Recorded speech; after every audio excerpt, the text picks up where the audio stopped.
টিটু এসব বাউতাবাজি সাইডে দে, এখনো সময় আছে, ভালো হয়ে যা। তো হুজুর বলেন এটাকে কি করব? প্রথমত যেখানে আপনি টাকাগুলো পাইছেন আশেপাশে ভালো করে খোঁজ করবেন কার টাকা, আশেপাশে সবাইকে জিজ্ঞেস করবেন কারো টাকা হারাইছে নাকি। প্রয়োজনে আপনি পোস্টার লাগাবেন।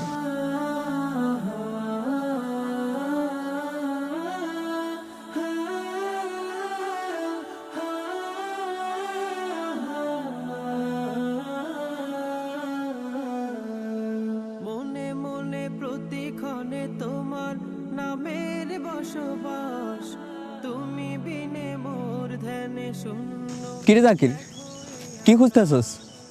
টাকা হারাইছে নাকি? হ দোস্ত, প্রাইভেটে টাকাটা পেলাম আজ, কিন্তু কোথায় যেন পড়ে গেছে। কত? 1000। 1000? কই পড়ছে? কই পড়ছে জানলে তো এখানে আর খোঁজাখুঁজি করতাম না, ওখান থেকে নিয়ে আসতাম।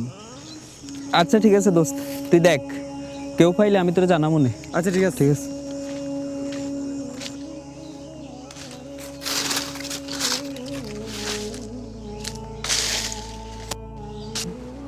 আচ্ছা, যদি তারপরেও না পাই? তারপরও যদি না পান তাহলে আপনি ওই টাকাগুলো খেয়ে ফেলতে পারেন যদি আপনি গরিব হন। এরকম একটা ঘটনা আছে, রাসূলুল্লাহ সাল্লাল্লাহু আলাইহি ওয়াসাল্লামের যুগে এক সাহাবী রাসূলুল্লাহ সাল্লাল্লাহু আলাইহি ওয়াসাল্লামের কাছে এসে বললেন, ইয়া রাসূলুল্লাহ, আমি ভুলে রোজা অবস্থায় স্ত্রীর সাথে সঙ্গম করে ফেলেছি।